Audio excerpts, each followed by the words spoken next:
Hello mis amores and welcome back to a slightly different video. I'm very nervous, but I hope you bear with me because especially these past few weeks my mind has been a bit heavy. I've been sitting with myself reflecting on what it means to be a queer person in this world right now. I decided to honor this ache instead of ignoring it by giving it this space, hoping that in laying it bare someone else might feel a little less alone and a little bit more seen. And with this video I don't mean to speak for everyone or every queer person, but I think there is a shared language to our exhaustion that I feel like putting words to. Every day, scrolling through the news, hearing on more attacks on queer life, and now especially after what happened at Berlin Pride, it just leaves me feeling very, very sad, but also very, very angry. And because I don't really know where to put those emotions and what to do with those emotions, I decided to write them down in a way that I had never really done before, because I was a little bit scared of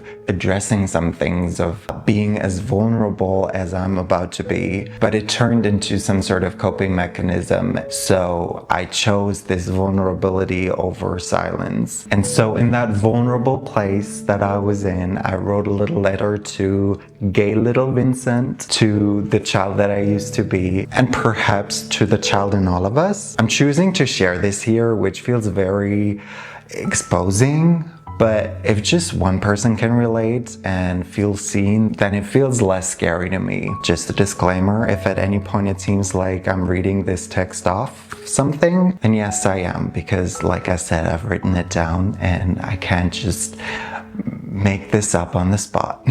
I'm also trying to get over the cringe factor because I don't think this should be cringe. It's vulnerable and revealing and exposing and scary, but that shouldn't be cringe and we should talk about those things more. Here's the little letter I wrote.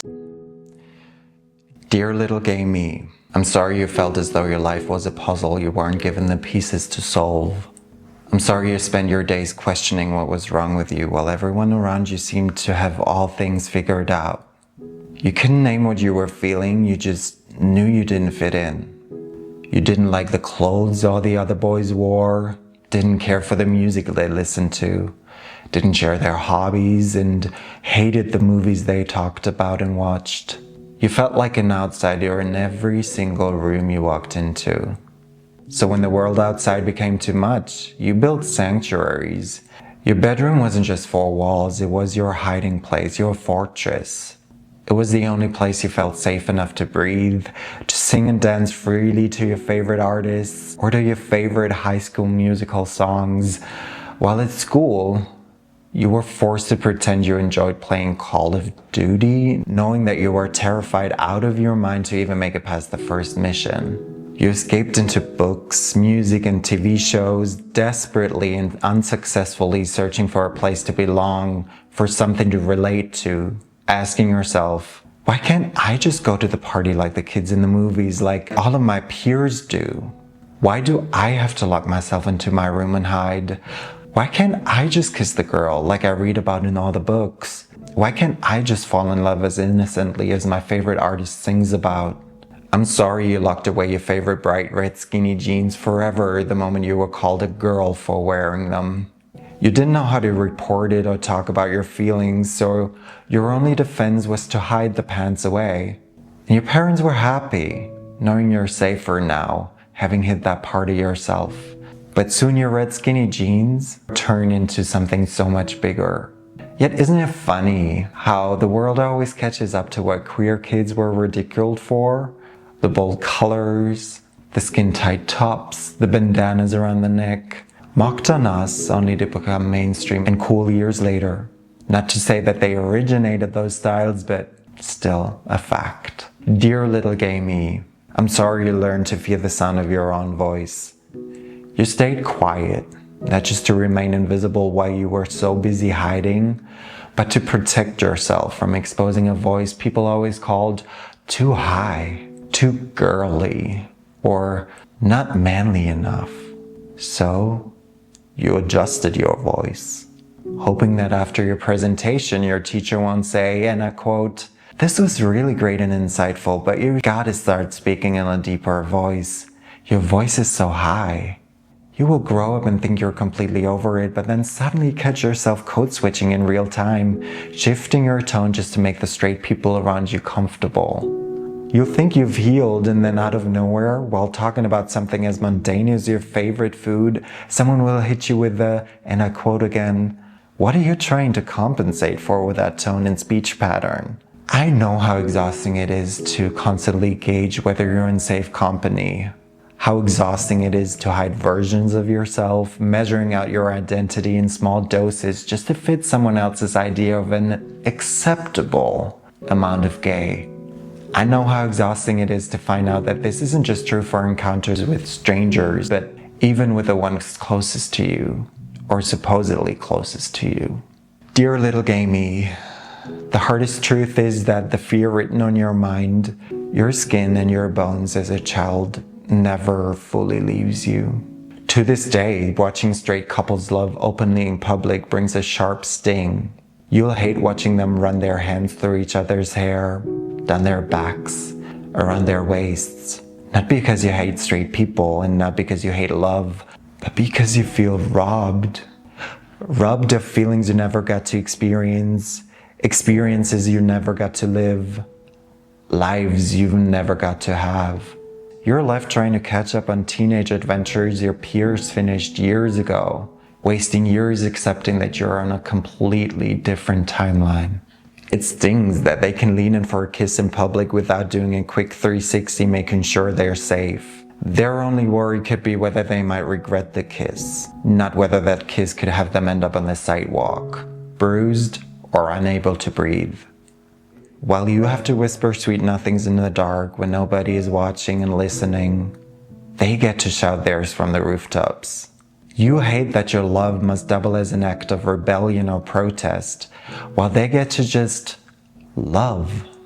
You hate that you're constantly confronted with depictions of straightness in media, in history, in real life, while any depiction of queerness is often perceived as too much or forced.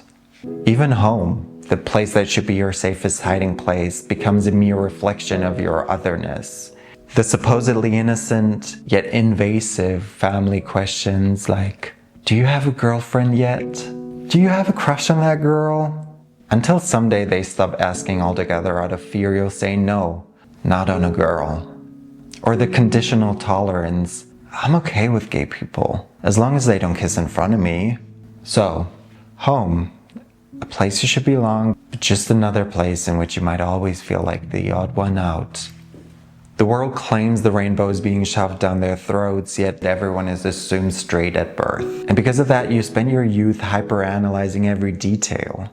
The way you walk, the way you laugh, the way you speak, the way you stand, the way you style your hair, the way you move your hands.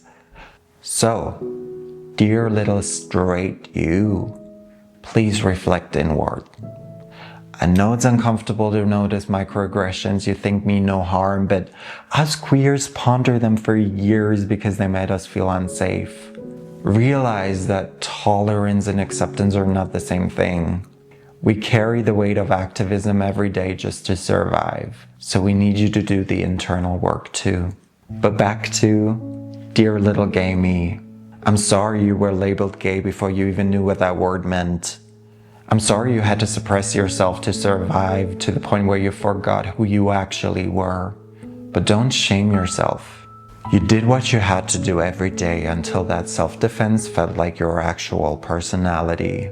Unlearning those survival tactics is exhausting, but it is worth it. Because beneath all that armor, I miss the boy who sang. I miss the boy who danced. I miss the boy who did things simply because he loved doing them, not because he was calculating whether they were allowed or deemed acceptable. You were so young when you stopped. One day you were free, and the next day you were caged. So please, dear little gay me, don't you dare stop living your gay little life. That little boy is still in there. Keep using your voice in whatever tone feels true to you, as high or as deep as you want.